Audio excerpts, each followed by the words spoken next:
निर्विकार होते हुए भी अपनी माया से विराट विश्व का आकार धारण करने वाले महाकाल।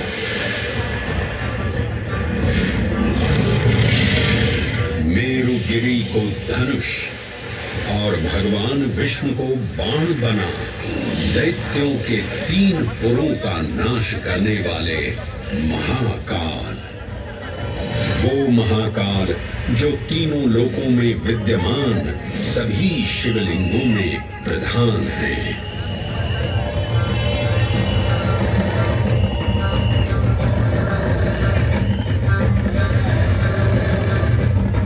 वो महाकाल जिनके त्रिशूल की तीनों नोकों से काम, क्रोध और लोभ पर नियंत्रण होता है, जिनके मस्तिष्क पर चंद्र शीतलता का प्रतीक है और जिनकी सवारी नंदी के 4 चरण सत्य, दया, दान और तप का चिन्ह है।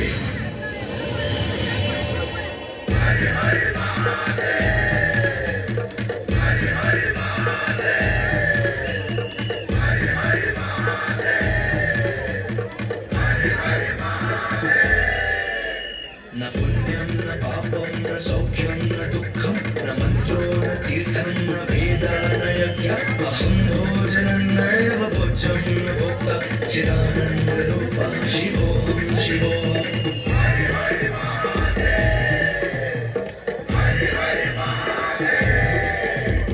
अहं निर्विकल्पो निराकाररूपो विभुत्वा च सर्वत्र सर्वेन्द्रियाणां न चासङ्गतं नैव चिदानन्दरूपः शिवोऽहं शिवोऽहं चिदानन्दरूपः शिवोऽहं शिवोऽहं चिदानन्दरूपः शिवोऽहं शिवोऽहं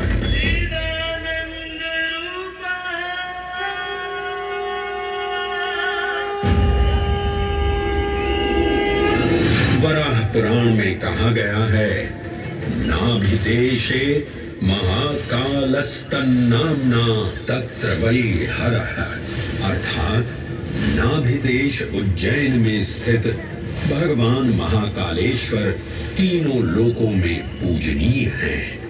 आकाशे तारकामलिंगम पाताले हाटकेश्वरम मृत्युलोके महाकालम सर्वलिंगम नमोस्तुते।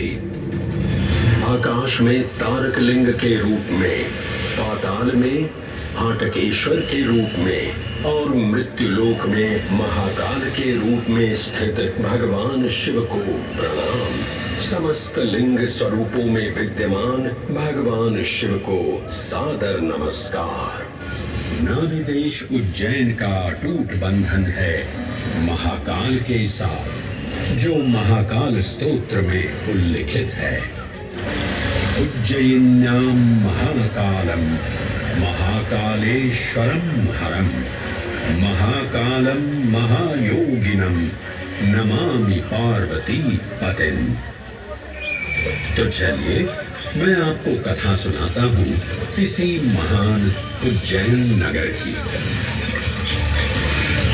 उज्जैन, जिसे संस्कृत साहित्य में अवंतिका, विशाला, कुशस्थली, पद्मावती, कनक श्रृंगा, स्वर्ण श्रृंगा, प्रतिकल्पा, कुमुदवती और अमरावती के नाम से पुकारा गया। उज्जैन, जो मनुष्य को मोक्ष प्रदान करने वाली 7 नगरियों में से एक है। उज्जैन, जहां 84 महादेव का आशीर्वाद प्राप्त है। उज्जैन, जिस पर सदा ही कृपा रहती है महाकाल की। यहाँ सतत क्षिप्रा नदी की निर्मल धारा बहती है। डमरू के नाद से जीवन को ऊर्जा मिलती है। घंटियों की झंकार मन को आनंदित करती है और यहाँ का आकाश शिव आशीष स्वरूप है।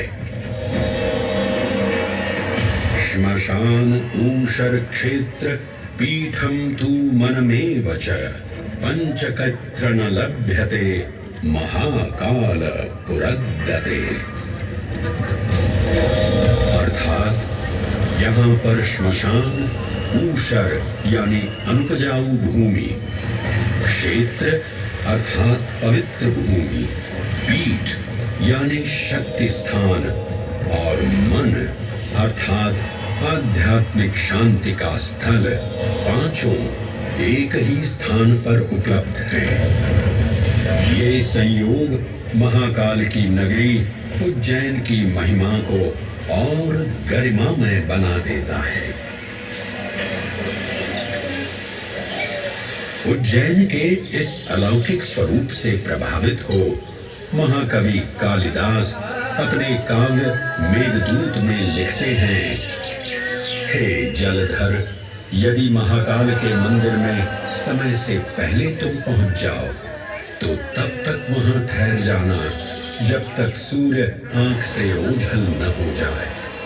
शिव की संध्याकालीन आरती के समय नगाड़े जैसी मधुर ध्वनि करते हुए तुम्हें अपने धीर गंभीर गर्जनों का पूरा फल प्राप्त होगा। ये संध्या आरती जिसे कालिदास ने सराहा है अत्यंत महत्वपूर्ण है, क्योंकि ये वो प्रहर है जब सभी देवी देवता गंधर्व यहाँ उपस्थित होते हैं।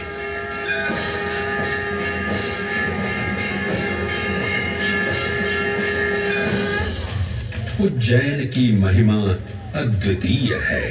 सतयुग, त्रेता युग, द्वापर युग और कलयुग, हर युग में इसका अप्रतिम महत्व रहा है। इस काल यात्रा में सबसे पहले आपको सतयुग के उस कालखंड में ले चलता हूं जहां देव और दानव एकत्रित हैं समुद्र मंथन करने के लिए। मन की आंखों से कल्पना कीजिए, भगवान विष्णु ने कूर्म का रूप ले मंदरांचल पर्वत को अपनी पीठ पर उठा रखा है। सागर से विकराल लहरें उठ रही हैं, मेघ भयानक गर्जना कर रहे हैं। देव और दानव वासुकी सर्प को नेति बना और मंदार पर्वत को मथनी बना सागर को मथ रहे हैं कि तभी जल का पाप कालकूट विष निकलता है और पूरी सृष्टि को अपने ताप से झुलसाने लगता है।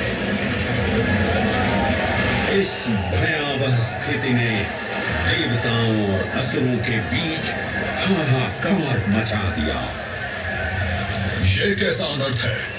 लक्ष्य था अमृतत्व का, पर अब मृत्यु की विकराल छवि हमारी आंखों के समक्ष मंडरा रही है। इस भयंकर संकट से केवल वही उद्धारकर्ता मुक्ति दिला सकते हैं जो समस्त विश्व के परम संरक्षक हैं। तभी सब महादेव की शरण में जाते हैं और पुकार लगाते हैं, ओम नमो भगवते रुद्राय। और फिर तुष्टा महादेव भक्तों की गुहार सुनते हैं, कैलाश से उतरते हैं, विष को अपनी अंजुलि में भर अपने कंठ में धारण करते हैं।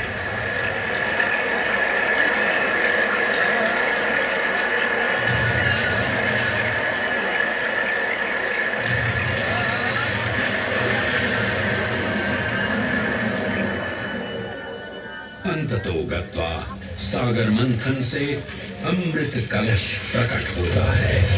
जैसे ही अमृत प्रकट हुआ, दानवों ने इसे केवल अपने आधिपत्य में लेने की आकांक्षा प्रकट की और संघर्ष छिड़ गया। आज यदि हम इस अमृत को प्राप्त कर सकें, तो हम देवताओं पर हमेशा के लिए प्रभुत्व स्थापित कर पाएंगे। अमृत अपात्र हाथों में ना जा पाए, क्योंकि ये अपनी शक्ति का असीम दुरुपयोग करेंगे। इस अराजकता के परिणाम स्वरूप अमृत की कुछ बूंदें छलकी और पृथ्वी तक पहुंच गई। 4 स्थलों पर स्पर्श हुआ इन बूंदों का। हरिद्वार, प्रयागराज, नासिक और उज्जैन। अमृत की इन्हीं बूंदों के कारण उज्जैन में हर 12 वर्ष पर कुंभ सिंहस्थ मेले का आयोजन होता है। भगवान शिव की लीला देखिए।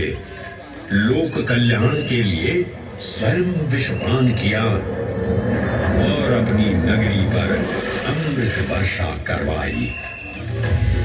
अमृत की पावन बूंदों से अभिसिंचित ये दिव्य उज्जैन भूमि रामायण के पृष्ठों में भी सम्मिलित हुई। सतयुग के बाद त्रेता युग में माता सीता की खोज में वानर सेना का यहाँ आगमन हुआ।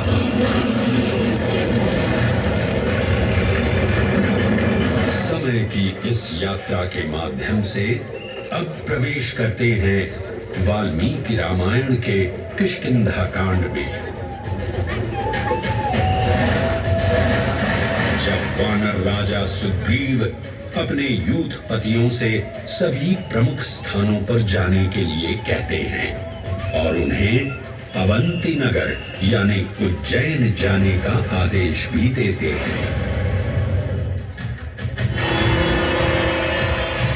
मेखला उत्कल के क्षेत्र, दशर्न के नगर, आब्रवंती, अवंती और विदर्भ के राज्य, साथ ही माहिष्का के आकर्षक राज्य में भी पूरी तरह से खोजना होगा। एक युग भगवान विष्णु के राम अवतार से संपृक्त और अगला युग उन्हीं के एक और दिव्य अवतार से समरस होना, ये अद्वितीय संगम केवल उज्जैन में ही संभव था। परंतु एक क्षण ठहरिए और ध्यान से सुनिए। ये हैं महाकाल के 1008 दिव्य नाम। हाँ, मैंने काल चक्र को परिवर्तित कर दिया है और अब द्वापर युग का शुभारंभ हो चुका है। विस्मय पूर्ण हो जाएंगे ये जानकर कि महाकाल के इन नामों को स्वयं भगवान श्री कृष्ण ने रचकर पिरोया था। महाकाल सहस्र नामावली की ये अद्भुत रचना उस समय की है जब योगेश्वर कृष्ण, उनके मित्र सुदामा और शेषावतार बलराम ने अवंती नगरी में स्थित सांदीपनी ऋषि के आश्रम में वेदांत दर्शन और शस्त्र विद्या की शिक्षा ग्रहण की थी। कहते हैं कि भगवान श्री कृष्ण को अवंती ने ऐसा मंत्रमुग्ध कर दिया कि यहाँ 64 दिनों तक रुककर उन्होंने 64 विद्याएं और 14 कलाओं का ज्ञान लिया। उज्जैन का संबंध महाभारत से भी जुड़ा हुआ है। इस महान महाकाव्य के वन पर्व में उल्लेख किया गया है कि महाकालेश्वर मंदिर में स्थित कोटि तीर्थ जल का स्पर्श मात्र करने से अश्वमेध यज्ञ के समान फल प्राप्त होता था। और फिर परिवर्तन की इस अनवरत धारा ने एक नई कहानी लिखी। उज्जैन में उदय हुआ मौर्य वंश का सम्राट बिंदुसार ने अपने पुत्र अशोक को उज्जैन का राज्यपाल बनाया और समय के साथ अशोक के शासनकाल में धर्म का विस्तार हुआ। मौर्य वंश के पश्चात विभिन्न राजवंशों, सम्राटों और नरेशों ने उज्जैन की सेवा की। उनमें से प्रमुख मालवागण और फिर गुप्त वंश ने यहाँ राज कर इसके वैभव में वृद्धि की। उज्जैन ने अपने भव्य तेज से जहां महात्माओं और शासकों को आकर्षित किया, वहीं इस नगर पर आतताइयों की दृष्टि भी पड़ी।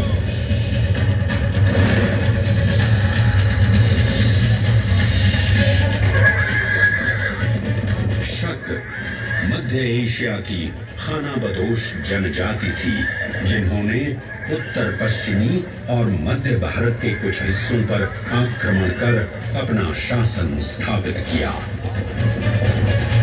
ईसा पूर्व प्रथम शताब्दी में जब भारत शकों के अत्याचार से त्रस्त था, तब उन शकों ने उज्जैन पर भी कब्जा कर लिया और फिर उज्जैन में उदय हुआ एक तेजस्वी योद्धा, महाराज विक्रमादित्य का। एक तरफ शकों का बल तो दूसरी तरफ विक्रमादित्य का अद्वितीय पराक्रम। विक्रमादित्य की तलवार महादेव के तीसरे नेत्र सी चमकी। प्रचंड युद्ध हुआ। महाकाल की कृपा से शूरवीरों ने शकों को परास्त किया और उज्जैन में गणतांत्रिक शासन स्थापित किया।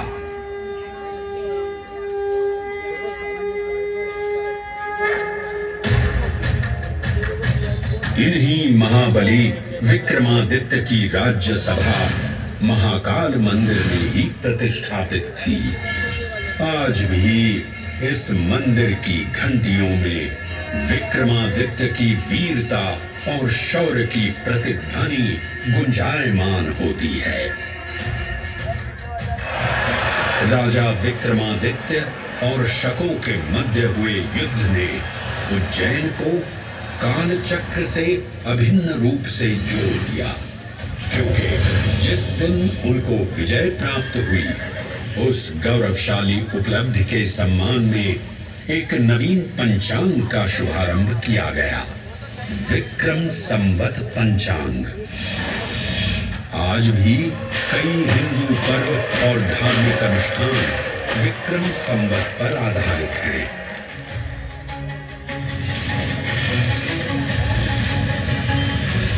पृथ्वी की भौगोलिक कर्क रेखा इस पावन उज्जैन भूमि से होकर गुजरती है। लगभग 300 वर्ष पूर्व उज्जैन विश्व समय का प्रमुख संदर्भ बिंदु था। यही कारण है कि उज्जैन की वेदशाला में वराहमिहिर, आदित्य दास, ब्रह्मगुप्त, आर्यभट्ट और भास्कराचार्य जैसे महान विद्वान अनुसंधान और अध्ययन में तल्लीन रहते थे।